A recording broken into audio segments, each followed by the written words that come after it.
All right, we are live once again, coming back at you with the heat. Back with my guys, DP Maximus Crypto, Rule Black in the house. What's going on, guys? How is your week been so far? What's up, guys? The triple threat, the three amigos, the wolf pack, the trifecta, the cryptos triangle offense, Jordan and Pippen and Rodman. Hey, the terrific trio. We're back in the freaking house. Too sweet. Let's go. I'm glad that Rue's got the energy for me, So thank you for that, brother. Yeah, But he's yeah, all docile when we're not live, but as soon as we pop live, he's just like bam. We're like, what's going on here? Showtime, baby. you're like Emerald up in there. You're like, bam, Max, how you been, buddy? I know you've been making a lot of content for your channel, Maximus Crypto. What's going on, man? What have you been covering? I just I've been taking a different aspect. People are enjoying it, explaining things in a different way, where people can take something that normally was like, oh, this is Greek every time I share it to somebody. But when you share these intros, it's like the feedback I'm getting is people are like, I can finally take something, share it with people that have no clue about this stuff, have it make sense, and then elaborate from there. So that's good. Like if I can create that kind of value, then let's do it. It is a lot more time consuming, but it's all good. And yeah, glad to do it. But man, I've been getting this. I'll be honest, there's been some burnout. Like Hmm. really been like we talked about behind the scenes. There's people that I hate to say are lazy, that they stay up all night, sleep in all day, like some teenagers, right? No offense. And I've been staying up all night, getting up early consistently. It's really starting to wear on me. But yeah, it's all good. I welcome it, and I'm glad to be here with you guys. I think we got a lot to get into. A lot of big recent news. A little bit of Ripple, Stellar. Obviously, we got a lot of news updates in regard to Zebec. Hmm. No yield on stablecoins. Zebec super app updates. Some big news. I do want to talk a little bit about Lattice. I do think they are a very, very big deal, and they are apparently pioneers in this space dating back to 2011. So we'll talk about some of that stuff. Guys, consider smashing that like. We would appreciate it. If we got to earn it, we will earn it. Thank you for Yeah, being you here. got to earn it to burn it, baby. That's right. Absolutely. Yeah, we're going to talk about it all, guys. A lot of stuff happening this week. What is going on with yield, and what does it mean for the United States becoming the crypto capital of the world? Rue and I were talking about it backstage a little bit earlier. We're going to dive into that as well, but we're going to talk about the Zebec Super App. What does that mean? I got a little bit to talk about in terms, again, like Max talked about, the Lattice partnership with Zebec. I'm going to dive a little bit into that and a lot more, guys, a lot more. So, like Max said, hit the like, hit the subscribe. It's absolutely free, it costs you nothing. So, consider it, my friends, consider it. All right. So, Rue, I know you wanted to go first. No, I'm just kidding. I'm just messing with you. Yeah. So the first thing I kind of wanted to just dive into a little bit. Let's get this kind of out of the way now. Let's talk a little bit about the stablecoin situation and the yield, if you guys don't mind. I'd like to get your opinions on it after talking about it a bit. Let me just go ahead and zoom in on this. So we got this piece here, guys. A lot of controversy going around on X, even over in the Patreon and stuff like that. People are talking about no yield on stablecoins. What does this mean before the Clarity Act even comes? Stablecoin rewards face critical scrutiny as the OCC proposal targets exchange loopholes. So, a significant regulatory proposal now threatens to reshape how cryptocurrency exchanges distribute stablecoin rewards to millions of users. The U.S. Office of the Comptroller of the Currency, their latest proposed rulemaking for the Genius Act, directly challenges industry practices that have flourished for years. This development creates immediate uncertainty for platforms offering yield. Now, we know that this is an issue for Coinbase, and a lot of people were wondering why Brian Armstrong fought so hard or was so against, limiting yield on stablecoins. Was because, I mean, let's face it, a lot of profit for Coinbase comes from staking their stable coins, right? They get yield on it just like everybody else. Does that make them selfish? A little bit, but I mean, if they were to win that fight, well, retail wins too by proxy, right? So it's not that bad of a problem. So I think we're probably going to end up meeting somewhere in the middle. Most likely, we know the banks have been lobbying against, yield on stable coins for, a while now, just throwing money at it left, right, and center. So this could be detrimental to Trump's administration, because if we do settle around 2 to 2.5% yield on stable coins, that's just a hypothesis that I have, right? A theory, a thesis, if you will. Then what does that mean for the United States becoming the crypto capital of the world, like the current administration likes to put out there, right? Not great, because listen, if other countries, El Salvador or Dubai or other countries, wherever, that are already more crypto friendly and have been for longer than the US, are offering 4, 5, 6, 7% yield on stablecoins, how much of that capital, both retail and institutional, is going to go overseas, go offshore? Because if I'm an institution, if I'm a whale, if I've got big money and I've got a ton of USDC, and the US, I'm only allowed to get 2 to 2.5%, but in Dubai, I can get 5 or 6. Guess what? See you later. I'm going offshore, right? Does that make the US the crypto capital of the world? I would argue not. And then you also have these countries that are also crypto tax friendly. And all we've seen lately is the administration talking about being, tax friendly to crypto, but we haven't actually seen anything tangible, right? So these two things, are they daggers to the current administration's robust gloating of making the U.S. the crypto capital of the world? Is it detrimental? What do you guys think? Max, you're shaking your head. Do you have a Yeah, thought? I'd like to chime in. Yeah, I absolutely have many thoughts about this. So, for one, my thing is this: whether people are fans of Donald Trump or not. So, for one, put yourself obviously in the shoes of somebody like Donald Trump. He has gone after many countries, obviously introduced things like tariffs and so on. If you're willing to do things like that, then you are going to recognize, look, why would we want to just give up this free enterprise, this capital, all this capital to other countries, right? So he's ready there. The administration's ready there already when it comes to the concept of we don't want to keep, pardon my expression, sucking the hind tit to China and some of these other countries. So we introduce tariffs. We're not going to take it anymore, but you're going to take it as far as the whole idea of not being the crypto capital of the world. You're going to literally be in the back seat and let this just fly by. I don't think that's going to be the case. Currently, it's going to be the case. And retail and everybody else that's tuning in right now and so on, and being like, this is doom and gloom. This sucks. Of course it sucks, right? But I don't think that this is going to be a permanent thing. That's just my own personal beliefs. People can agree to disagree and so on. I do think that this will come back full circle, no pun intended, when it comes to stablecoins, and we will have a solution moving forward. We have to, because if we don't have a solution moving forward, for one, it's just constant. It would be nothing but BS, right? If you're going to claim you're going to be the crypto capital of the world, you better put up or shut up about that, or never use that term ever again, right? And I don't think that's going to be the case. I think he realizes that a lot of his voter base, come on, let's be honest about that, voted him to office because he seems as though he's the crypto-friendly president. And so you do got to deliver on that. If anything, people like David Sachs has to deliver on that. There's been a lot of frustration even from people like Charles Hoskinson when it comes to that.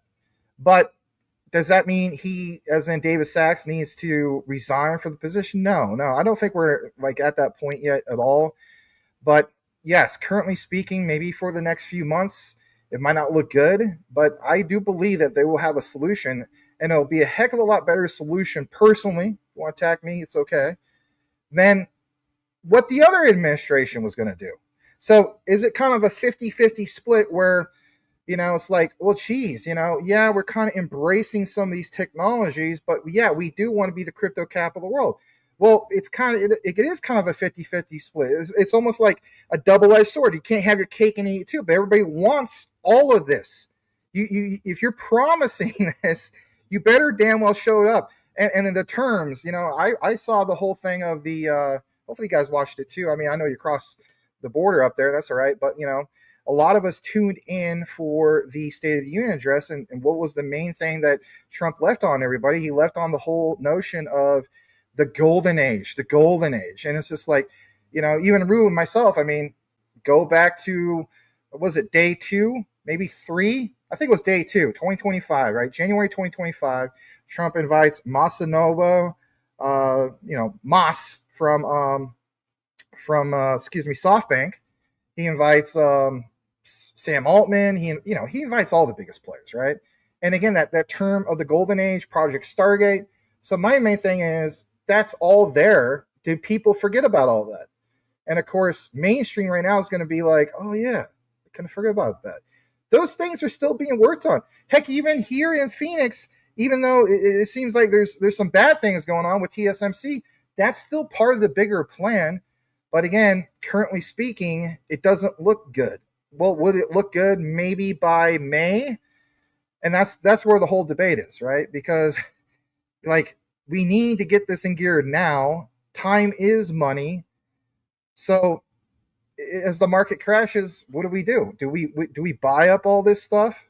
Not necessarily bet the whole farm, but my thing is betting on the whole idea that there will be a rebound. I do think America will be the crypto capital world at some point.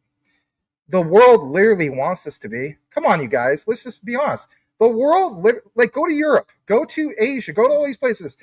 Have a conversation with Masa of SoftBank. He literally wants America to be the crypto capital of the world. So the money that was invested, literally $500 billion, that didn't go away. They didn't invest for no reason, but you're going to get a mainstream narrative that's going to look really, really bad, currently speaking, for at least anywhere between now and, let's face it, mid-May, give or take, right? Maybe late April. Well, I think that the elephant in the room is that people are forgetting that the Democrats, and it's not to make it a political thing. If it was the Republicans, I'd say the Republicans. But before the current administration came into office, all they did was attack crypto. With the midterms coming, the market's looking like crap. I mean, his approval rating being down is losing the midterms going to basically defang him and make him powerless when it comes to getting anything done for the positive when it comes to crypto. Rue, what do you think, brother? Well, first of all, I think there are ways around this. And Simon Babakani has told us, CEO of Zebec, that there are ways around this. And we have seen ways around this in which World Liberty Financial Markets, through DeFi called Dolo, they offered points. And with those points, you could then take those points, transmute them into another token, and then sell that token. So effectively, they were giving you yield on USD1 by you collecting points and getting this, like, this derivative token. So there are ways around it, right? Because I saw in there, King Pound said, well, won't this affect USD1? Yes, it would. And on that note, the president has his own stablecoin. So you better believe he's going to want this to work out, right? World Liberty Financial is building their own neobank, and as far as we know, World Liberty Financial is partnered with Zebec.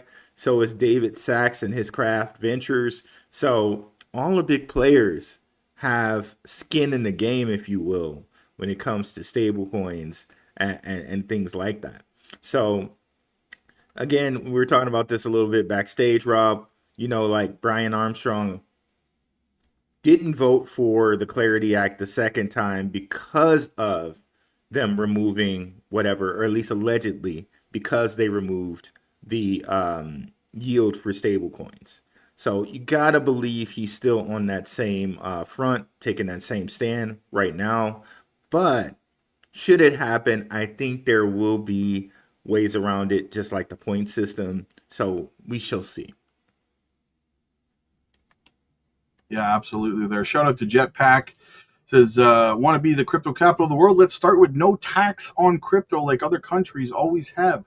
Rob, Rue, Max, what it do, baby boo? Good to see you, Absolutely, man. Jetpack Joe. Shout out to Jetpack. Absolutely, man. He's absolutely right. That is a great place to start. Make it crypto tax friendly because you know what? There are a lot of a growing number of crypto tax friendly countries globally. Dubai, El Salvador, to name a couple.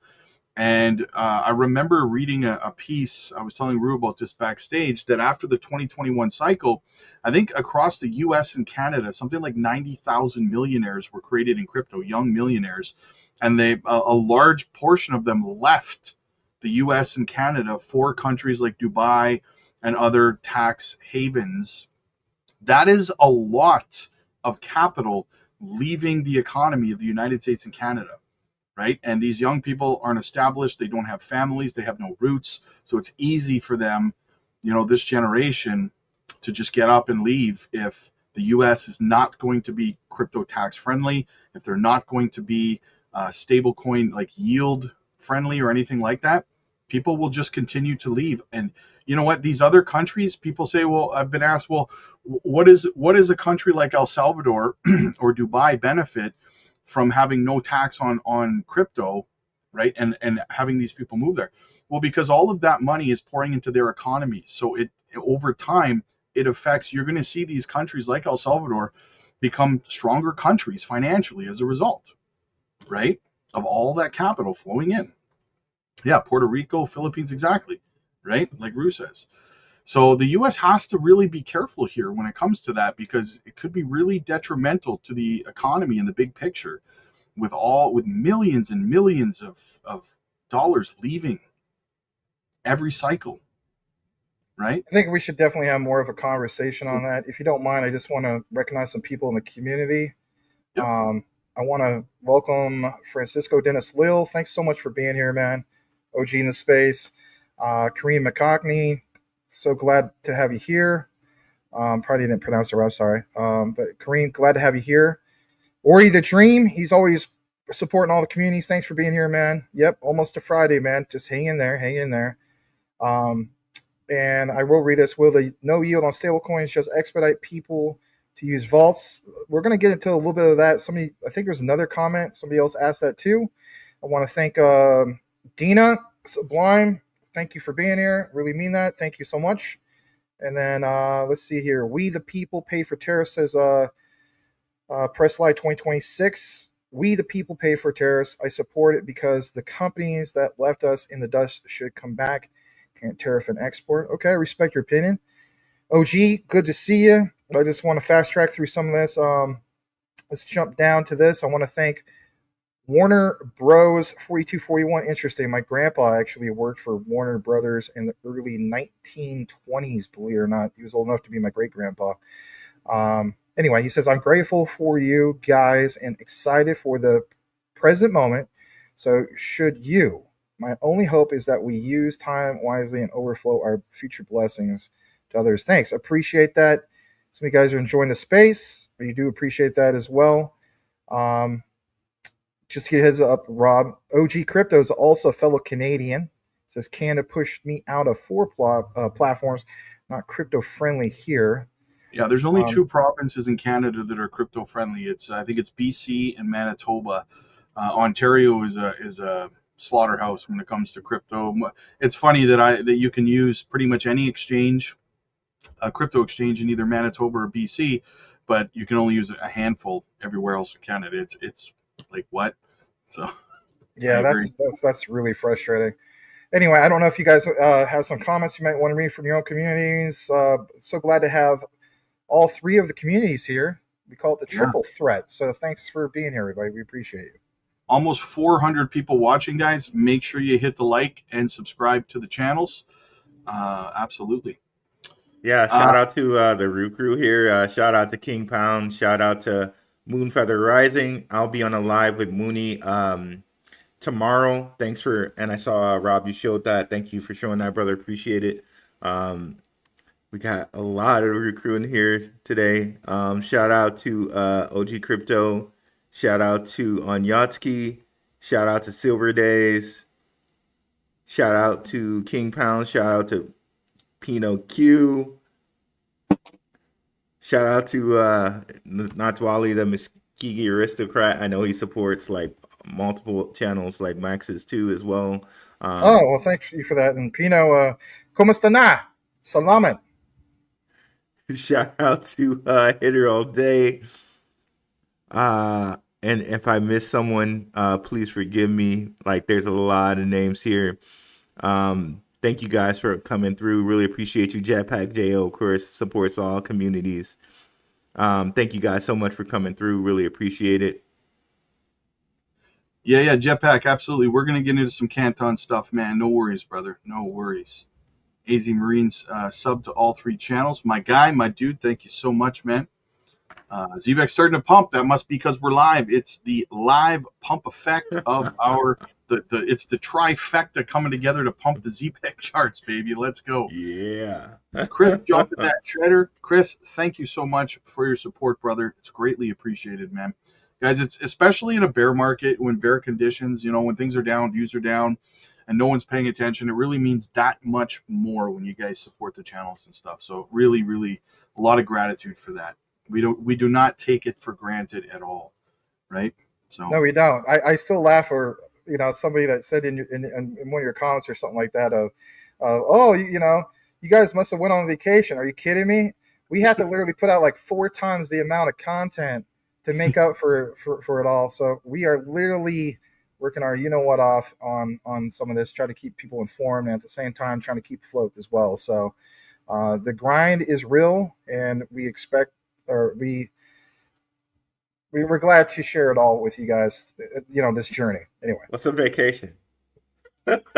Yeah, what's a vacation? I don't know what that is. I wanted to kind of pivot over to the Lattis topic, and Max, I know you want to kind of follow up on some stuff that I got going on here. So yeah, but by all means, take your time with this. There's no rush, and then we'll get into it, brother. Absolutely, man. All right, guys. So listen, I wanted to talk just a little bit more about the partnership between Lattis, because I know that a lot of people, they don't really know. Sometimes they ask, like Rue and I made a video talking about the World Mobile partnership with Zebec, because 3 months ago, it seemed like a nothing burger. A lot of people didn't really kind of understand the implications of it, right? And then, now we've got ZebecNet launching, and, it's a game changer, right? So we try to break down the implications of these partnerships a little bit deeper, right? So Lattis, the first network, or neobank, sorry, on Canton. You guys know we love Canton. We love Zebec. So we're going to talk a little bit more about this partnership. I just kind of wanted to sum up the partnership a little bit. So the Zebec network recently announced the partnership with Lattis Finance, the first neobank built on Canton, and any connections we can have between Canton and Zebec, I absolutely love, to be honest with you. I'm so bullish on both of these projects. An institutional grade privacy focused blockchain, often linked to regulated finance and capital market infrastructure. The collaboration marks Zebec's first entry into the Canton ecosystem. It's enabling it to integrate its core real-time payments streaming technology, PayFi, right, with Lattis's regulated neobank platform. So the key elements and implications for Zebec are the Lattis card program launch. The partnership introduces the first MasterCard debit card in the Canton ecosystem. It supports native Canton usage, stablecoin funding and settlement, real-time crypto stablecoin payments, custom onboarding, zero sign-up, and reoccurring fees, which is huge, guys. Again, that's another reason that banks don't like these crypto projects, right? Banks want your fees. They want to increase fees, and these crypto companies, like these projects, Canton, Lattis, Zebec, they're eliminating fees altogether, right? That's money in your pocket every year, right? So think about that. That's billions of dollars that the banks could be losing. This bridge, this bridges on-chain assets to real-world spending globally, guys. I've said 100 times, you can keep your USDC on your Decent wallet, load up your carbon card with Zebec, and you're paying zero fees all the live long day, right? And you can use it anywhere MasterCard is accepted globally. So, I mean, that in itself just eliminates banks and fees and hassles and headaches. So the strategic expansion, Zebec gains access to Canton's compliant, scalable, privacy-preserving infrastructure designed for institutions, tokenized assets, and regulated finance. This positions Zebec beyond retail DeFi into enterprise and institutional-grade finance, supporting compliant on-chain capital markets. And the broader benefits, it enhances Zebec's utility by combining its programmable streaming payments with a regulated neobank layer. This could drive greater adoption for payroll, settlements, and real-world asset flows, unlocking new use cases like institutional tokenized asset payouts, zero friction global spending, and integration with traditional financial rails. And we talk about that all the time. So overall, it's seen as a maturing move for Zebec, shifting from pure crypto payments towards institutional adoption and real-world utility on high-compliance blockchains like Canton. Community reactions, blah, blah, blah, blah, blah. It's a game changer at the end of the day. So that's kind of my summary of this partnership between Zebec and Lattis, combining neobank on Canton. Max, what do you think, brother? I think it's great. And if anything, let's get into the fundamentals of why this matters to you being a holder, because when you see the terminology neobank, some people don't even know what this stuff means. All right. So basically, it's going to like an online only bank. In a nutshell, that's literally what it means.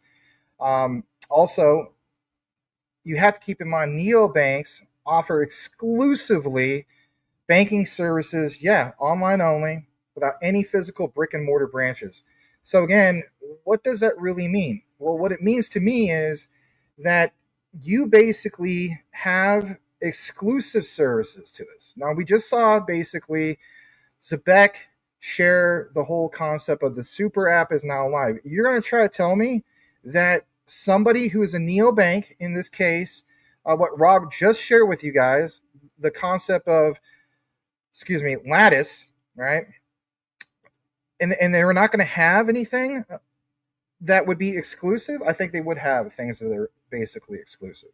And I do think this is a very, very big deal. I think, honestly, when we talk about neobanks moving forward and tying in blockchain technology and DLT, to me, that's a more of a bigger deal than traditional finance. Because what is traditional finance trying to do? They're trying to win over, again, some of their traditional clients. But if you have neobanks, on the other hand, they're already there. They're already bought into the whole idea of like Web3 moving forward. So why don't we sign up more neobanks, as the saying goes? That's a very good question. The other thing I want to jump into before I show and share some key detailed documents, et cetera, what the market share of this, okay? So I know the terms of like 2030, for some people that's scary. They're like, oh my gosh, 2030, 6 years. Man, I'll tell you this much. The last 4 years just went by like nothing, at least in my opinion. And the way, yeah, man, it just seemed like I was with Rue talking about, obviously, Temenos on a deep dive, right, bro? I mean, right. That was 4 years ago. Right, but it didn't feel like 4 years ago. Right. So that's Yesterday. my point. Mm-hmm. Exactly. So we welcome you guys. Again, we're going to keep telling you this. Consider smashing the like if you don't want to. It is what it is. So listen very closely.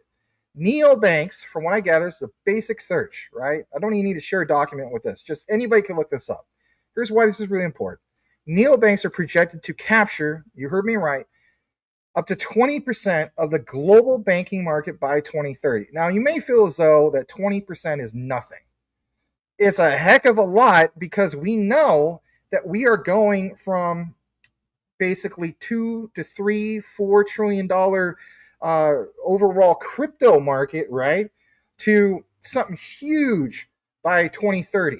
Okay. So if they capture 20%, we'll look at it from like a pie chart perspective, right? You are going to grow in market size. You're going to swell, right? People call that a bubble. But in reality, neobanks, online only banks, and you're going to see more and more of these in various states. Shout out to Rob, maybe in various provinces and so on moving forward, and of course abroad. And then, of course, that's where we're back at the whole mix of, well, can neobanks offer exclusive yield and so on? Great question. From what I gathered also, in terms of revenue, this sector in itself, neobanks, again, like online only banks, they're expected to grow at a compound annual growth rate of approximately 53.4% to 54.8%, reaching a valuation of basically $2 trillion by 2030. Now, again, with the market being down and so on, just off of basic search, just going to coin market cap, currently speaking in today's overall market and so on, you're looking at a $2.33 trillion, overall crypto market. Like the entire market's worth that. So again, the analogy of this swelling in size, that makes sense. All right, now what we're going to do is pull up some things, okay? And the reason why I want to do this is I want to share with you guys why this is all important and why we get into so many things when it comes to all of it, okay? First thing I'm going to share is this Ripple document, and this will make sense. It is, believe it or not, the Ripple Protocol Consensus Algorithm. I don't want to see this. This is a bunch of boring nonsense. I'm out of here. Pump the brakes, pump the brakes. This is from David Schwartz, Arthur Brito. And in this document, you see here that there are several consensus algorithms exist for Byzantine generals, right? The Byzantine fault tolerance algorithm and all this stuff. But when you get into documents, what about other things that kind of match up with Zebec? What about things of other natures and so on? And when I was able to get into this, it linked me, believe it or not, to what Zebec is trying to do based off of patents, et cetera, et cetera.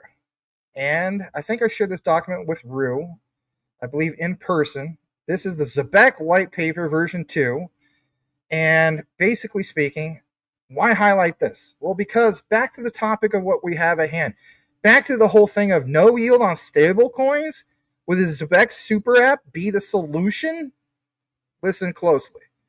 It says here, page 2427 points out the continued Web3 integrations and global remittances in WageLink app. Man, shout out to the brother Rue. Shout out to the Rue crew in the house, okay? Because how many times did Rue do live videos, live streams, talking about WageLink, right? Probably till he's blue in the face. Probably you guys tired of hearing about WageLink. You gotta hear about it one more time, dang it. WageLink is Zebec's app, which is set to incorporate enhanced Web3 features offering salary disbursement and boom, stablecoins like USDC and facilitating cross-border remittances across multiple cryptocurrencies. I encourage you all to go back, and a lot of people didn't view it, to our Mastermind class series of connections, part 1 through 6. And I believe it's in either part 4 or 6, where we put a lot of emphasis on specifically Jeremy Allaire of what he mentioned with the World Economic Forum. Because he pointed out banks are already there. There's no reason why that they can't offer significantly higher yields. So he was saying that basically this whole notion that they can't, in his opinion, is absurd. Then we go back to the white paper, and it kind of makes sense that it is absurd because it says, like USDC and facilitating cross-border remittances across multiple cryptocurrencies, you have a planned expansion that includes direct integrations with leading human capital management systems such as Boom, ADP for payroll, and UKG, streamlining it all through this payroll processes and so on, right? Just in case you forgot that. And it's a multi-chain world. According to Zebec, look at this as well, in their MICA white paper, yes, MICA white paper, they point out a multi-chain wallet integration. It says the network will unify its payroll. So when we talk about unified ledgers with XRP, basically, right? We talk about the internet of trust, the internet of value. When we see this, it's like the unified payroll system, literally.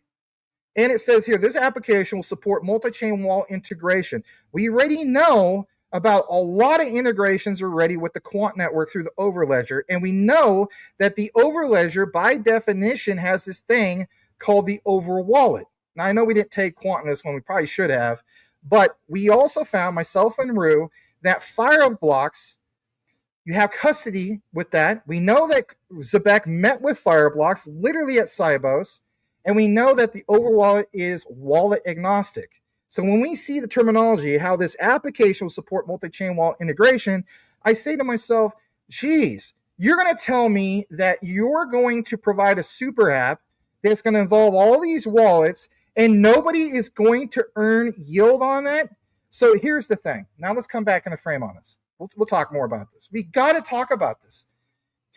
We know that when it comes to stocks, if any stock usually blasts off, or any particular cryptocurrency, whether it's a bull market or bear market, takes off, usually there's certain supply and demand factors there. Now, I'm not an oracle, never will claim to be one. I'm not a genie. I'm not a fortune teller or any of this thing, but I can put two and two together, and my thing is this. Do you guys, and I'm asking you, you too, right now, and our audience is welcome to join us in this conversation. Let's ask everybody this. If we understand supply and demand, which we do you come to the conclusion that if there's doom and gloom when it comes to stablecoin, bills and acts and so on, that may not make America, currently speaking, the crypto capital of the world, then there has to be platforms that will meet that supply and demand even from abroad. And to me, who leads the charge? Things like Zebec. And we'll get more into this. I will share with you guys two key patents, actually one key patent that ties it all in, where we'll link Canton, we'll link obviously Zebec, and the whole thing at BTCC. But I want to get some of your thoughts on it, because to me, it might not happen right now, but there is direct reactions where this thing could pop off. And it's kind of like a Jasmine moment that we had last year, where it's like, why the hell did this pop off? Well, I don't know, because the whole thing of semiconductors, all of a sudden we're doing a thing in Taiwan, or, this company left Taiwan and went to, obviously Japan. Now, this is a different moment, different use case and so on, but I definitely want to get some of your thoughts on it, because this is the way I personally look at it. And how do we react to it? Well, the angle that I approach it from is liquidity, right? And what this opens up is opportunity for DeFi protocols, especially to capitalize on low yield coming from the US, because they need that and want that liquidity, right? It's a dogfight over liquidity, really, to determine who's going to survive and who's not in this space. It may not feel like it, but to these, especially these DeFi protocols and some of these centralized exchanges, right? I mean, you go down and you look at, you look at CoinGecko or something like that, and you scroll down to see where everything's listed, and you can see the volume, which exchanges that volume is. That's liquidity, man. That's the flow of money, right? And you can see two or three usually that are the big, the big dogs, and the rest of them are just fighting for scraps. So it provides a lot of opportunity, in my opinion, for sure. What do you think, Rue? Well, I think it's kind of a combination of what you guys are saying. Like, I think it's a necessity. They're going to need to have people pay by the second. Like, people are not going to be able to survive otherwise. And if you look at things like how AI is taking jobs, possibly you even pay people by the second with UBI either, too, So that's just going to be needed. And then you look at David Sachs and Donald Trump being involved with Zebec. It's a lot of reason to believe the big players, really need this to happen. So regardless of whether they use points or they actually give us yield on stable coins, streaming payroll, it's happening. Yeah, 100%. I'm sorry, I wanted to address this, guys, because I seen it and I didn't want to miss it in the chat. because I think it is a good question, right? What do you guys think about the mint and burn tokenomics of Canton? It seems like its ability to go parabolic is contained by that mechanism. My thoughts are that it actually doesn't hurt it. I think it actually helps enable stronger, more sustainable parabolic runs.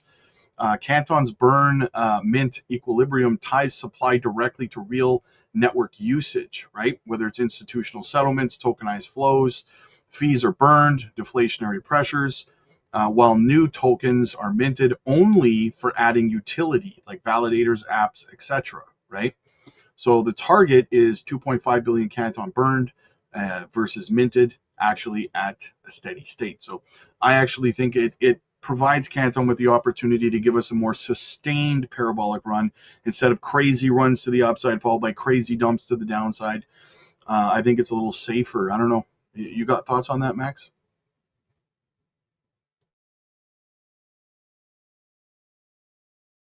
I think you're muted, Max. I can't hear him at least. There's crazy powers out there that are muting me all the time. Okay.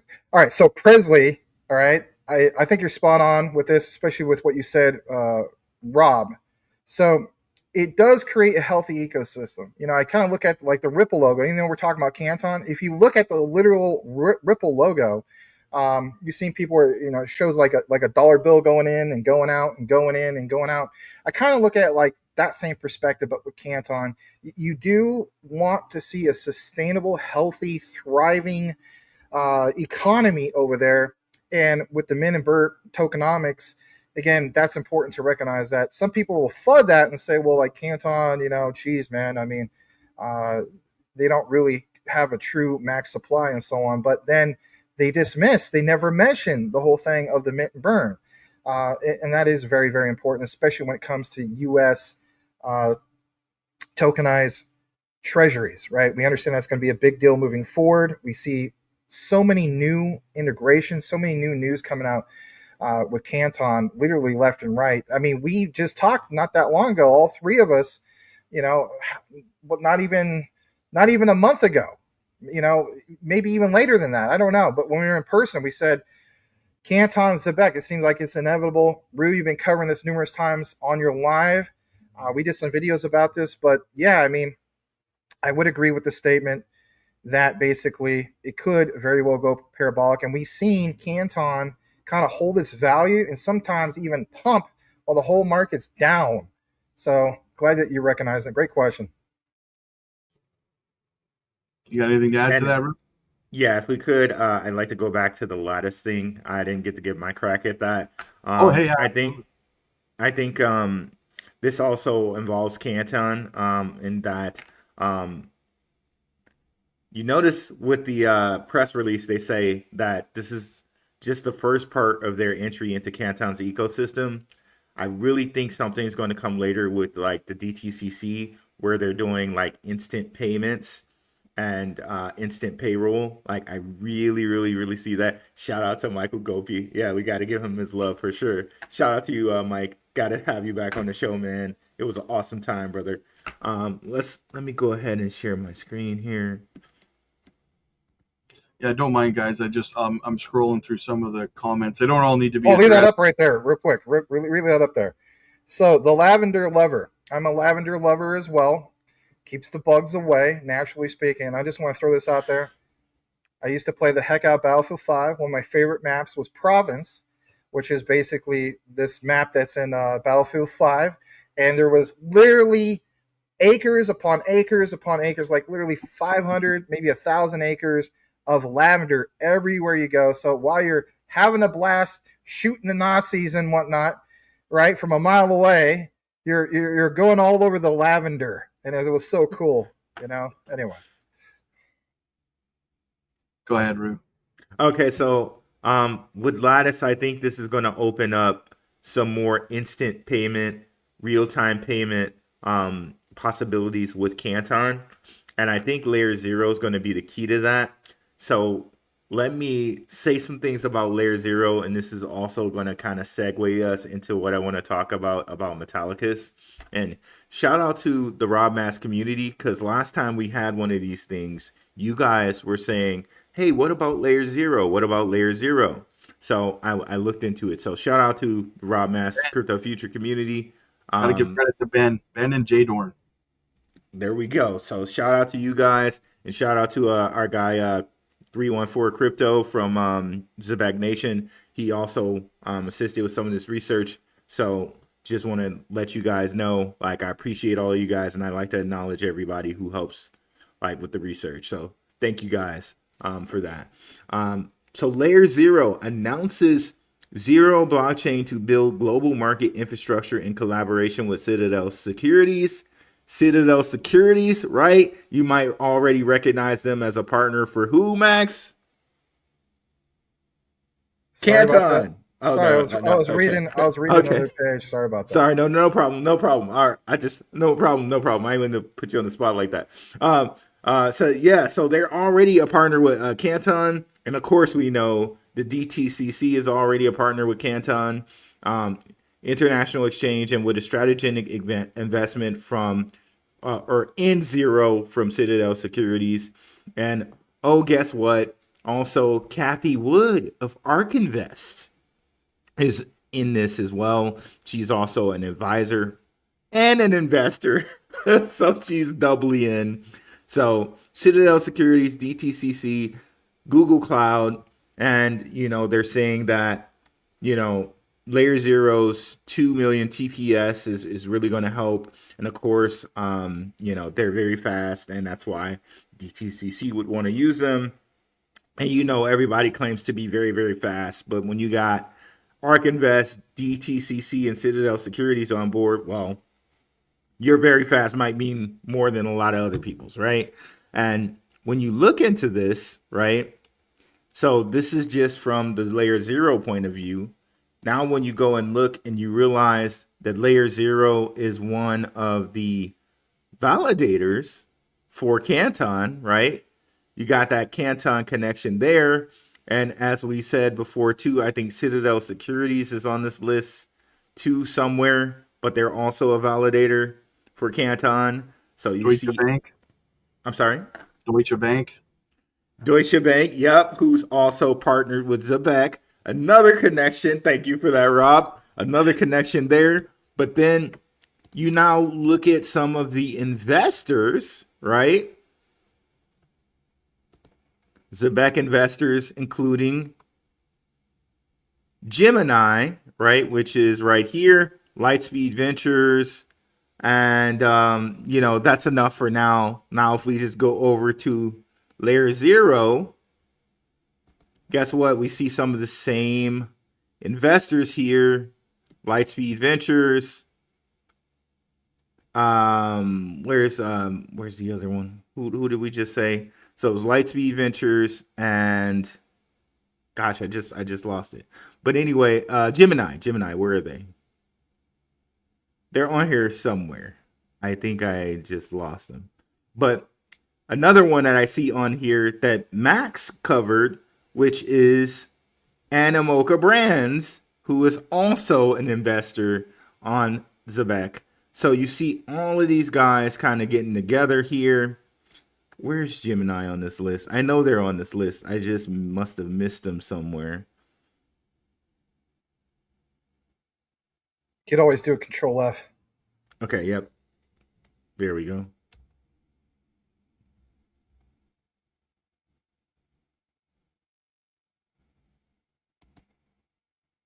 Okay, there they are. Gemini. Okay. So Gemini, and then okay, we even see Justin Sun here, who we know is invested in World Liberty Financial, and also an advisor with World Liberty Financial. Quite the list of investors here with LayerZero. And if you want to get even deeper, we know Andreessen Horowitz is invested in Coinbase Ventures, and Coinbase Ventures is also an investor in Zebec. So we got a lot of different LayerZero, Canton, Zebec connections here.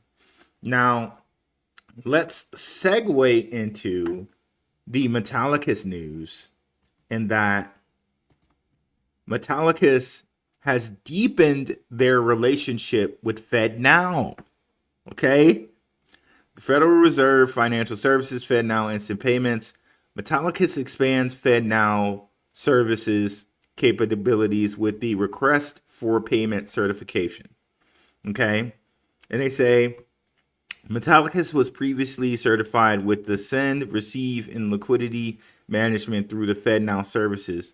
With addition of request for payment, Metallicus now enables credit unions to initiate real-time, get it, real-time, biller-presented payment requests directly through the FedNow instant payment rail, unlocking improved cash flow, faster settlement, and enhanced member experiences.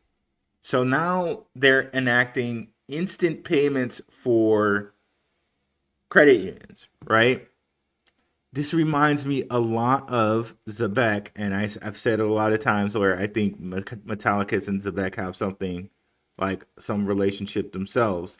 But what this reminds me a lot of is NatPay and NatPay Now, in which NatPay Now, they can instantly pay someone, and NatPay is the only payroll processor, of FedNow, and they're partnered with Zebec. So could we see something very soon with Zebec and the DTCC and FedNow kind of directly? I know they got this conduit and they shown us this conduit and then how it goes, NatPay Now, FedNow, ACH, Swift. But maybe they announce something here like Metallicus did where it's more direct. But it sounds exactly like what they're doing with NatPay and NatPay Now, where they can directly pay via NatPay Now. So pretty interesting. I think this Lattice is just gonna, provide more to come from Zebec and Canton. Maybe even something where they have some type of direct or instant payment with the DTCC. We shall see. Any thoughts on that, guys? Yes, but I don't know if Rob wants to comment first. No, I'm good. Go ahead. All right, so yes, I do have some things I want to comment in regard to that, but I kind of want to piece it together for everybody to make it more, I guess you could say, comprehensive. So I wanted to come back full circle on this real quick. Let's read this. D-Rock, will Canton be private? Oh, okay, just kind of fast tracking through this. I see it as a soft initial public offering. Okay. I don't think so personally. I don't know. You're All right. muted. What do they mean by that? Will it be private? And that's why I said I don't really think so. They started off for institutions, right? They just recently started going after retail, right? So I mean, maybe that part of it's already passed. I don't know. They say it's like the way they describe the demo is like permissioned privacy. I don't know what you mean by will they be private. The thing is this: Canton has already been private, technically speaking, for 10, 15 years, give or take. They finally went public recently with their offering, right? Mm-hmm. So I would have to get a little more clarity on what you're referring to there, because for the longest time people were like, well, Canton only does the private side of blockchain and DLT, but now we see it's public and private. So kind of would want some clarity on that one, but thank you for your comment. Oh, well, thank you for that. We do appreciate you. What else do we have? God bless you too, man. LayerZero, heavily overlooked. Yes, absolutely. Hey, Max, awesome to see you, my friend. Love from Australia. Yeah, I see in the comments a lot. Thank you so much for your support, especially on those recorded videos. It means a lot. Look who's here. River's in the house. Hey, River the OG. If we could see Blackwood as well, right? That movie Step Brothers. I always joke around, be like, every time we see those two, it's like the Step Brothers, right? Will Ferrell and John C. Reilly. But good to see at least one of the two Step Brothers. Hey guys, happy to catch you live. Yep, happy to see you, man. Paul, good to see you, buddy. D-Rock says, with Canton being available on exchanges, it's open to everyone to buy, but They're calling themselves a private network. How does that work if they're open for all to buy? I think it's a confusion of the terminology, basically, is where I'm going with that. Yeah. Because a lot of people were citing how they were very, very private as far as documentation. So that gets overlapped to retail, as in, hey, I don't understand this. I thought you guys were, trying to buy a public coin. It's not even a token; they're a coin, and you guys are a private network. It makes sense what you're saying, but it's just the terminology is not quite there. And a lot of people in the community, I hate to say it, they'll share a lot of old documentation. Like I myself, right? I've known about Canton literally, 2022, but they were 100% private at that time. They didn't have any. You can't buy. It'd be like, hey guys, we know about finality. I'm really bullish on finality. Can't buy that. Can't go out and buy that coin. That doesn't exist. But if finality came out, get what I'm saying? Yeah, but I think that what people are missing is like, okay, well, they have the permissioned privacy where it works for institutions where not all of what they do is going to be published on a ledger. And that makes sense, right? If institutions want to use this to do payroll and do some of the things that they want to do, they're not going to want all the information to be private. Even though it's out there that you can buy the token, the information, they're not going to want all that information on a public ledger for everyone to view. They're just not going to. Yeah. Well, then helps that they got the whole ZK knowledge proofs going on, right? So. Yep, 100%. Max, I don't know if you wanted to kind of take that one from Jetpack. You're the ISO guy. Well, I guess Rui are too. But I feel like we're all over the map. That's all right. So, do you guys think Canton Network complements ISO tokens or brings other? Yeah, I already answered that in the comments, but that's okay. okay. No, that's already been debunked. Basically, complements it. You're not competing with real-time gross settlements. It's a different use case, and that's correct. That's something that's been constantly brought up, and people they'll still mention that. They'll be mentioning that, guys. Let's just be honest. People are going to be mentioning this probably for the next 2-3 years. It's just going to come up out of random. It is what it is. If you guys want to see an excellent video breakdown about that, even check out Jesse, Apex Crypto Insights. He brought all the documents. If you just want to see a video that's going to get quick to the point and answer all that, it's right in there. Literally goes on like a nonstop alpha. I'll be honest, but he just shows you documents. One thing to talk about, like, hey, here's my thoughts. I'm more of a document guy. If it says in the documents, and you can see that, Ripple with XRP, on-demand liquidity, we're going to dominate, obviously, just that liquidity and real-time gross settlements. And you see another one that is complementing a system and is more focused on U.S. tokenized treasuries. Yeah, they have a connector with literally it's called the global synchronizer that plugs into Swift, but isn't that more of a niche for privacy? And so on and so forth. Again, some people are in other communities are going to say no, and they're going to focus on it. Why are they focusing on it? Maybe because they're building a community, and they don't want to hear any other amount of research and so on. It is what it is. Me personally, I cannot stand tribalism. I think it's so silly that the whole idea that we have camps are like rah rah rah. It's only me. I'm an investor in all this stuff. Back to what Rob always mentioned. If it can make me money, that's what I'm interested in. Being this whole thing of like I'm part of a club or a fraternity. I mean, technically we all are, right? And we welcome so many people from so many communities, but we could also get stuck in our own way, right? Yep, absolutely, man. Absolutely. All right, segueing into the next part. Who wants to? Max, did you have more?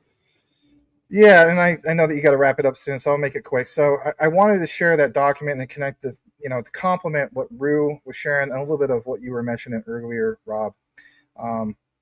Let's give a quick shout out to Cool Cat Crypto. Good to see you here.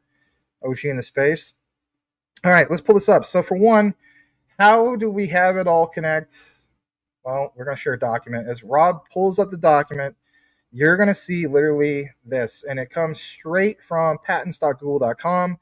It's important get into this. Us as in the triple threat, if you want to call us that, with some announcements that we're going to make in the future. I know, Rue, you don't like me mentioning George Daniel Doney, right? He literally bores you to death. I promise I What? won't. No, I Well, don't. Come well, on. it's Come all right. on. No, fair enough. He probably bores me too. But I promise you, brother, we will not play a How video of him. dare you? Right. Yeah, you don't have that prime to ready to go this time anyway. So we won't play a video of him because he can be pretty boring. But anyway, you see George Daniel Doney of the DTCC there, okay? It's the whole idea of systems, methods, storage media for managing digital, boom, liquidity tokens. A distributed ledger platform. Notice how it says digital liquidity tokens. It doesn't say digital privacy tokens. Now, is this a jab on Canton? Of course it's not. I'm just pointing out what I see here. As we jump down into the actual patent, we see here basically in this figure 17 of an illustration where you have obviously nodes, et cetera, but I always find it interesting how they specifically point out both Ripple and boom, even Stellar distributed ledger technology systems to be available in a nutshell. Okay. That is important to point out because, again, why do we mention all this? Well, it's the assignee of the DTCC, as you see here from Mr. Doney. So, if anything, Dan Doney. He goes by Dan Doney, not George Daniel Doney, right? You see here basically the status is pending, but again, assigned to securrency. We've covered this, myself and Rue.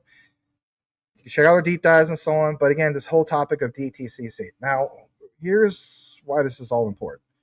We jump into the recent news from Zebec about the super app, which is huge news, right? About how you have payroll for individuals now available, built on Zebec Rails, powered by Circle's USDC, utilizing ZBCN for fees. Again, fees. I mean, if anything, like gas. Mobile consumer version enterprise grade app will be released in the coming weeks. Everybody's so bullish on this. Has 500,000 views, and rightfully so. I meant to share this earlier, so I'll share it again. I think I shared it with my mobile phone, and sometimes it just doesn't show up right when you switch to the desktop. Anyway, back to the whole thing of Zebec and Lattis. Zebec partnering with Lattis Finance, the first neobank built on Canton Network. Again, if you're just tuning in, by definition, a neobank is what? Like an online-only bank. Again, to me, online-only banks, to me, seem as though would make more sense to embrace more neobanks than embracing traditional finance if you want to have what I refer to as utility in motion, because they're going to be more on board with the whole notion of like future Web3 applications, or if anything, the ones that are literally being built now, in this case, a super app. This marks Zebec's entry into the Canton ecosystem, bringing real-time payments, card infrastructure to it all. All right, so why do I want to point this out? Well, let's point out Lattis. Seriously, it's the first neobank on Canton. 50,000 plus on the wait list. All right, so they have a wait list, and if anything, their website is literally called lattice.cash. Now, the terminology is very interesting here. They pinned on February 23rd, Canton Network has the institutions. I couldn't agree more. Now it gets its first card, partnering with Zebec to bring the first MasterCard debit card to the Canton ecosystem. All right. Why do I want to mention that? Let's come back in the frame. Let's have a discussion on it. Come on. Let's go into this for just a brief bit. I have shared on Maximus Crypto numerous times. I think I've done it even with you guys. I shared that Canton is a participant in the United States regulated settlement network, and also the RLN. Again, I point out this is from the U.S. side of things, and that's important because if I'm going to talk about Quant Network being a network of networks, why am I not looking into Canton? That's one of the main selling points for me when I covered Canton very, very early, dating back to technically from the private side. I think it was late September, and then got into it roughly 7 cents. So many people cover it, right? Get in early on these plays, guys, in our Patreon communities. Really, we call a lot of great projects very, very early. All right. So in the diagrams, I showed everybody the USRLN, USRSN, showed you guys proof of the Swift connector. Literally, it says a Swift connector with Canton to US tokenized treasuries, and right there, side by side with Broadridge, if you're familiar with that, we see MasterCard. Do you find it interesting? Back to you, Ru, this term you use. Does it behoove you? You think I don't pay attention because you always say that. Does it behoove you? Do you see MasterCard? To me, it doesn't behoove me at all, because MasterCard was also a participant in what? The United States Regulated Settlement Network settlement. Again, go back to what we shared earlier when it comes to liquidity. Because when you do that, you will come full circle in the whole notion and idea about the systems, the methods, the storage, the media, the management, the digital liquidity tokens. And to see Ripple mentioned in the same breath with DTCC, and also Stellar mentioned the same breath with DTCC, I think it's profound. Now, why get more into this? Well, here's why. When we get into it all, we'll take you to lattice.cash, and again, they have early access to this. They have a wait list. And again, they point out first neobank built on Canton, institutional grade blockchain, instant atomic settlement. Now, again, back to this whole topic of settlement. By definition, atomic settlement means all the transactions go through or none of them go through. That's the quick definition. You're more than welcome to nerd it out if you want. But again, on and off ramp, spend anywhere, earn rewards. Boom, earn rewards. So again, is this coming all full circle? It is. No pun intended. It literally is, because if we're going to have problems in the United States of not being the crypto capital of the world, I'm going to look to the platforms that are going to have first movers advantage in light to meet basically supply and demand of what? Rewards and so on. And again, if anything, before you wrap it up, I want to point out these two guys who are pioneers in the space that nobody even knows basically who they are. Building the future of banking. We are building the first neobank backed by an institutional accepted blockchain, bringing institutional grade financial products to everyone. Patrick Hale, founder and CEO. It's important to highlight him. He consulted Sterling Bank, and how about this, 7-Eleven. I'm still an OG when it comes to 7-Eleven. Go down there, get my big gulp, get my Slurpee, right? Some of you guys go down and you're like, want to reference Simpsons up in the mug and literally be like, let me get a squishy or whatever. I don't know, call it whatever. I'm still going to 7-Eleven to get myself the Slurpee, and sometimes I'll say, hey man, I want to get myself a squishy. And the guy laughs at me. I also find it interesting that this guy has consulted Toyota. It kind of makes you wonder if some of these guys recognize projects like Jasmine and stuff, right? And again, serve Fortune 500 plus financial institutions. But again, if you get really into it, early Bitcoin investors since 2011. So these guys, with their backgrounds, they're kind of like pioneers. Even Zoomies. I remember wearing Zoomies back in middle school when I had to have a different outfit for all 30 days of the month, which is silly at this point, right? But when you're in middle school, it's like, I don't know, that was my thing, right? I wanted to really have kind of a hip hop look and whatnot. It is what it is, but find it interesting, Zoomies. Now there's another guy, Zabir Hussain, co-founder and CTO. So again, is this guy kind of like the David Schwartz of basically Lattice? He is. 15 plus years blockchain infrastructure. Do you find that interesting? As by definition, Canton has been around for about 15 years as well. All right. Look what it says here. Founder ordering Bitcoin UTXO. We've studied UTXO many times. Built Bitcoin's infrastructure, handling millions plus daily API requests. Deep expertise in institutional grade systems architecture. So you have two guys here that literally are pioneers, experts in this field. I think that's important to share. And last but not least, back to this whole thing, again, just in case you're new to this, what is a neobank? It is a financial technology company that offers banking services, exclusively online without any physical brick and mortar. We are entering into a phase, may not seem like it right now, where we're going to be 100% online. And what would that mean? Like it says, what percentage of banks will be neobanks by 2030? I mean, I know this is Google. We could check out numerous sources. But I do find it interesting that neobanks are projected to capture 20% of the global banking market by 2030. And that is a compound annual growth rate of 53.4%.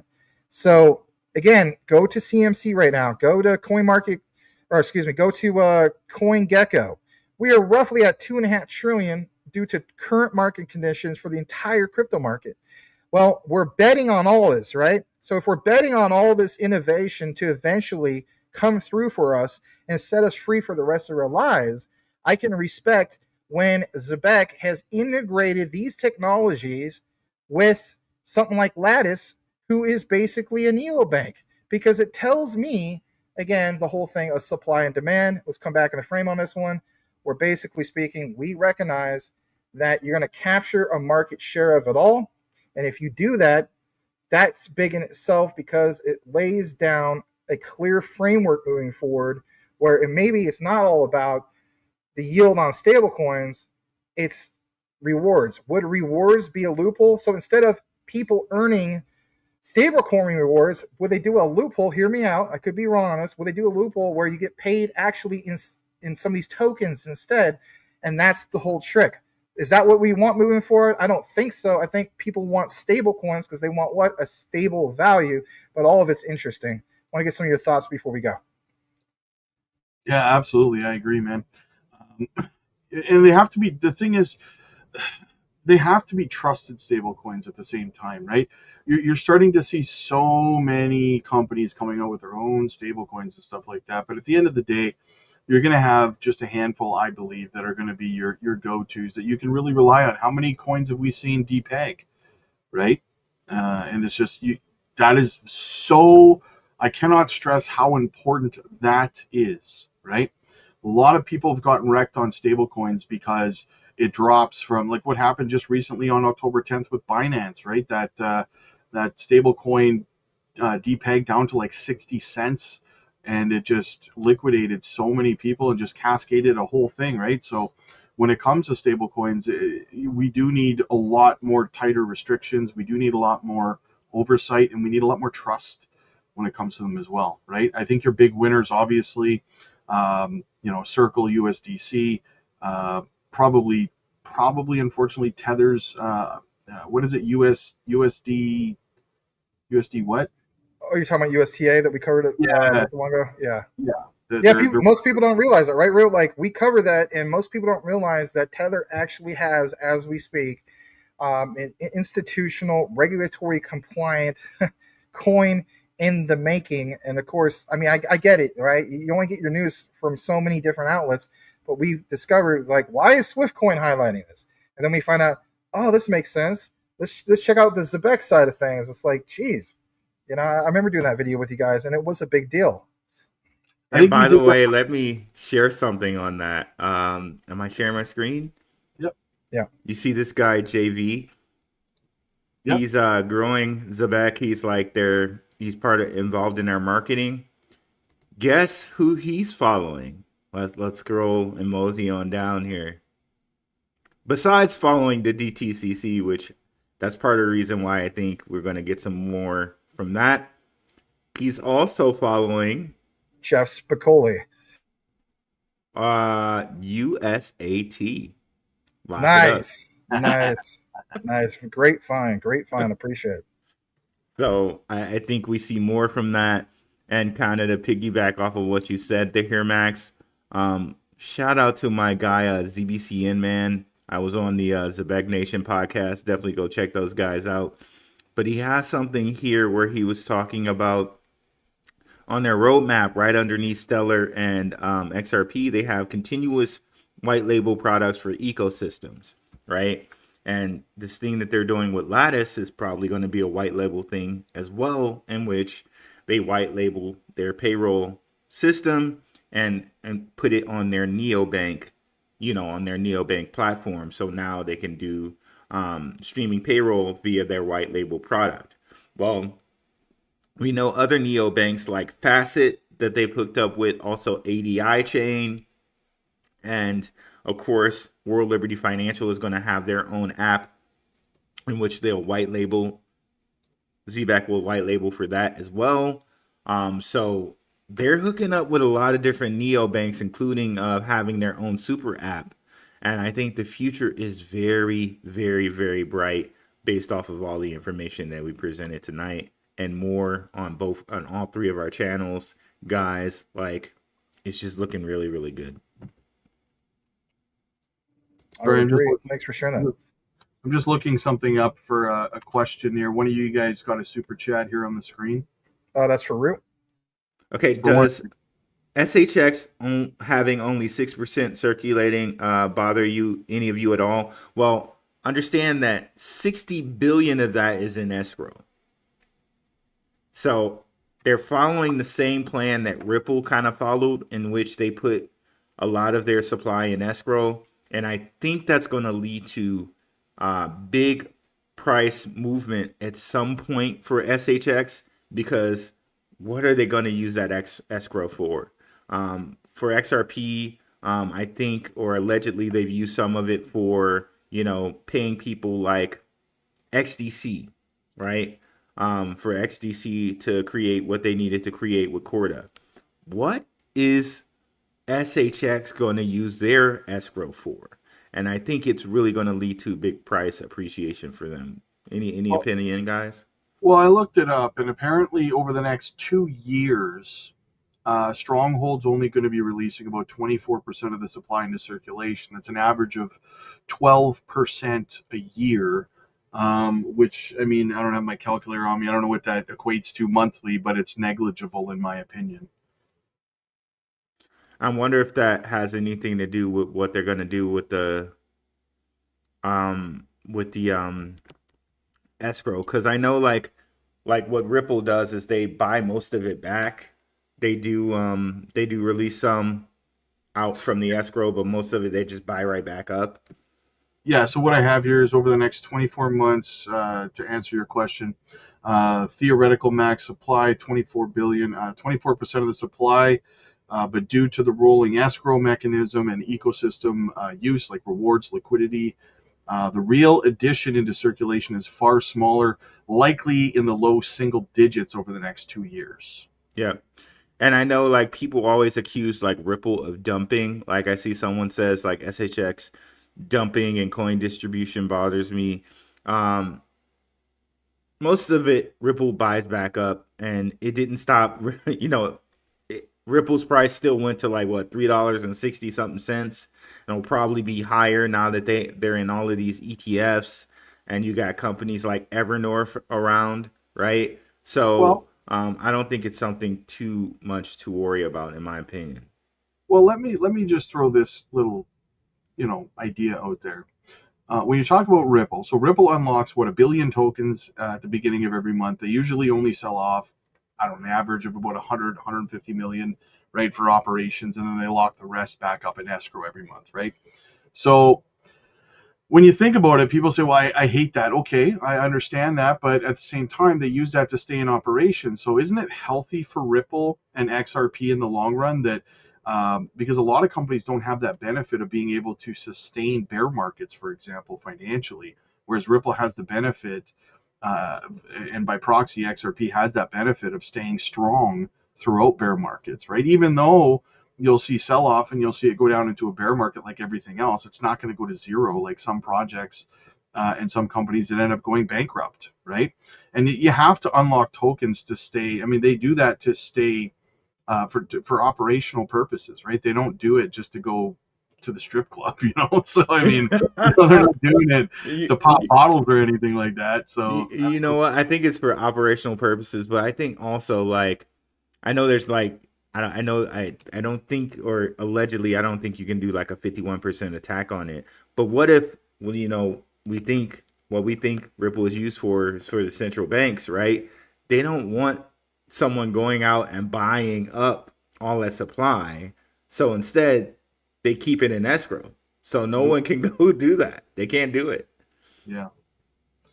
Yeah, and people make the argument that XRP is centralized because Ripple has that much in circulation. But yes and no, they can't unlock the entire thing from escrow and dump it, right? So the implication there that they could do that is not founded in fact. So Max, it looked like you got something to throw out Well, there. I was just going to throw this out there. I mean, it's a theory. I'm not saying I have all the answers, but I did kind of visit this to a sense. Um, I would encourage everybody, if you are wanting to do this, to go to this video. So flipping the switch with XRP and others exposing the Federal Reserve. I believe it's Tammy Camp's interview. So as you see on the screen, let me just zoom in. This was where it says crypto assets, how are they being used to make payments on blockchain? In the panel, you have Jesse Lund from IBM. So he's representing WorldWire, literally. You have Tammy Camp from Stronghold, Jed McCaleb, and then you have Michael Warner from the Federal Reserve Bank of San Francisco. In this, from beginning to end, I'm trying to show like all sorts of people from blockchain DLT, mainly like Ripple, Stellar, Stronghold, you name it, specifically mentioning things about like the Federal Reserve and whatnot. But what's interesting is what Tammy Camp has to share. So she's right there. Now, Rue and I have covered this in the past, where basically, and we'll come back in the frame. Let me unshare this. So we have covered, both myself and Rue, the whole topic of Stronghold USD. I know Rue's into like symbolism. I have been lately too, right? Literally in the white paper, it literally looks just like the Rising Phoenix. Maybe they did that on purpose. I would say that one looks more like the Rising Phoenix than any of them. If you want to point out, like, does it look like the one from the Economist magazine? In reality, I guess it really doesn't matter, right? Because these are all things post that time, clearly. But again, there's Stronghold USD. So why in the world are you having an interview with people like Michael Warner of the Federal Reserve Bank of San Francisco? Well, it makes me wonder, because for one, we know that Stronghold, you have that relationship with Ripple and Stellar. We know that Stronghold is technically part of the, still is, the Stellar ecosystem. Now we know they're kind of independent from that. But again, back to the topic of escrow. When we look more into Stronghold, you see basically, I know people get tired of mentioning this, but like Nacha, you see obviously like FedNow. So were there meetings years ago to prepare for potentially kind of like what we're talking about in the comments? My thing is, I think the answer is yes. And I think that basically Stronghold is preparing for what Ripple is looking to do, basically like with RLUSD, but from their own perspective, their own side of it, through Stronghold USD. Stronghold USD hardly ever gets mentioned.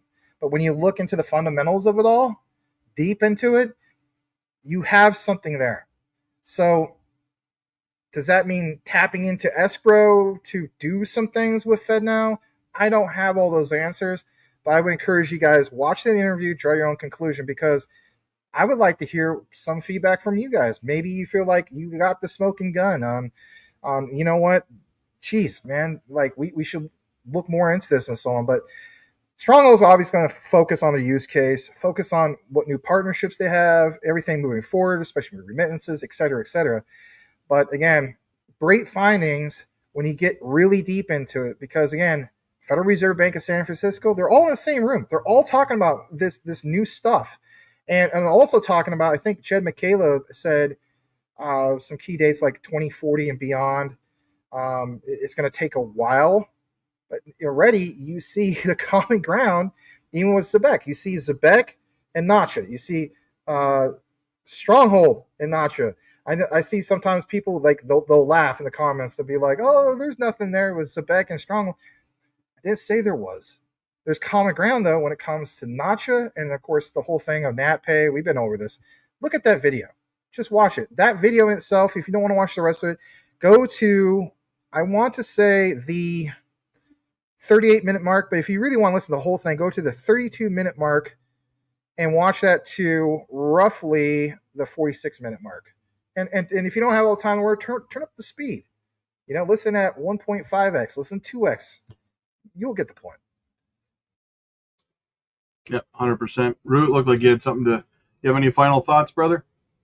I was just gonna say, Tammy Camp was at the the World Economic Forum, for the first time this year.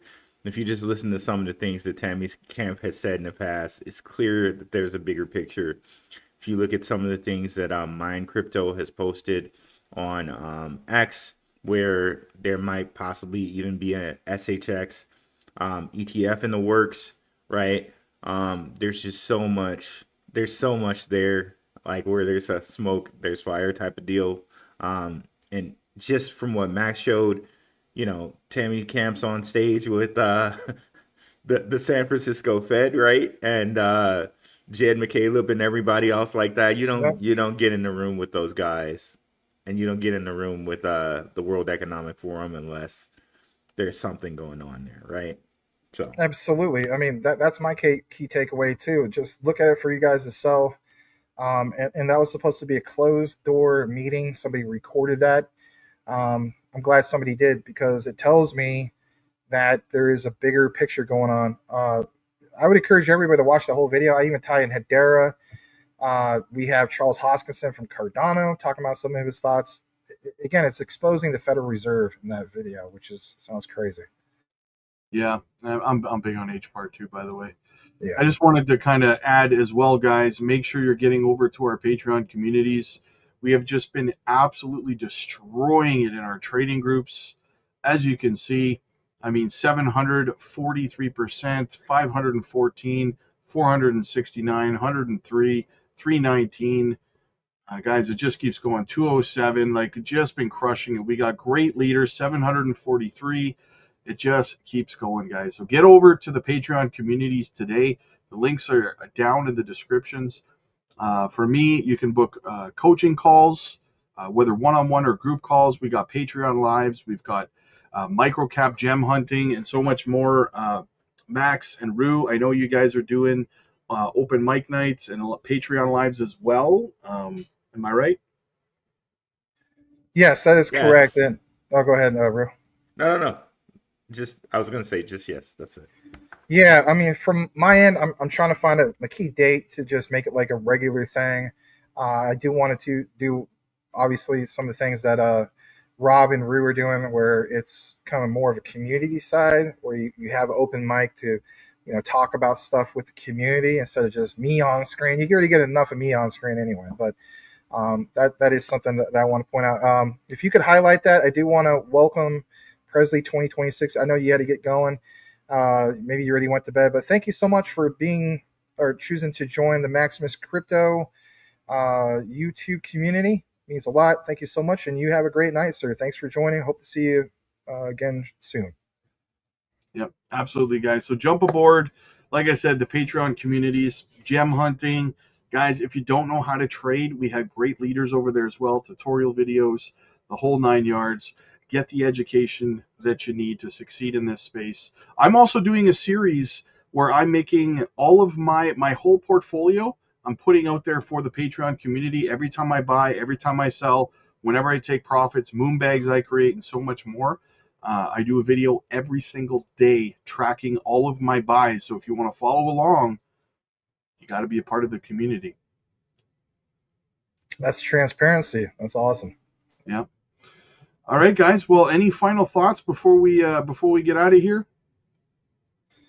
Yeah, go ahead, Rue. I know you want to chime in. Go ahead. Oh no, I want to finish. I want to finish this sucker. I want to bat He's clean up. hungry. No. You go ahead. You go first. I'm batting clean up. Oh, he's gonna drop something. Batten down the hatches. All I'll say is, there's a lot of new people who just joined. Thank you for joining. Maybe you're not the type of person who comments a lot or at all. You're just here to listen. We appreciate everybody, whether you're active in the comments or not. All I can say is try not to be emotional. If this is your first time into crypto, again, people can get emotional about some of the stuff. Don't come into this having an attitude that you just want to get into crypto to get rich quick. I'm treating it all like 8 to 10 year plan because, I'm not into this personally. I understand that people have other means of getting into things, right? Maybe there's some people in their 70s or 80s and whatever the case be, right? Like you feel like you don't have that much time. But for me personally, I'm treating this like 8 to 10 years because I don't want to just make a few $1,000s. While there's nothing against that, I'm looking to this to build generational wealth and so on. And we're not even close to mass adoption. But we can reference what we see in key documents, because let's face it, on the mainstream news, they only cover two narratives. And that is big flash crashes where everything is up. They will never share with you the use cases. And normally they'll only share with you like Bitcoin, and maybe a meme. And that's about it. Or like I covered even on the Patreon, I shared with you guys in the Patreon community. I was just like, what was it? This guy that did a Ponzi scheme for over 300 and some odd $1 million in his investment group, and basically stole all that money. And of course, every local news outlet and national outlets, they're going to report on that. Are they going to tell you about the use case of something like Ripple with XRP or Stellar with XLM or Zebec payroll by the second or Canton US, tokenized treasuries, or et cetera, et cetera, et cetera? No, nobody's going to talk about that stuff. So as a result, independent journal. Yes, we will. Independent journalism for the win. That should be the key word if you listen to the end today. I know who's got something, but for my guys, hopefully all of us, type into the comments if you listen to all of this, and that is independent journalism for the win, because that's what we're doing. Nice. Very, very spirited thing there, Max. Of course, that's all by design. I feel like with the news, of course, they'll talk about, Hawk to a coin and, Daddy coin, and they'll tell you when they fall, right? Because, they talked about them and they spreaded all the words about these meme coins. And they'll tell you exactly when they fall, but do they mention daily anything about Zebec that's changing payroll? Payroll, a very simple thing for everyone to understand, to get paid, right now, streaming payroll right now. Nope, they don't talk about that. But yeah, another triple threat day.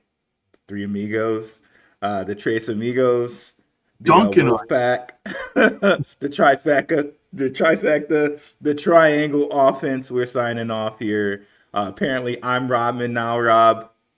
Apparently, I'm Rodman now, and you're Pippin, and Max, you're Jordan. I guess I'm the crazy guy. Rob looks like the enforcer to me, but hey, that's okay. I'll take Robin.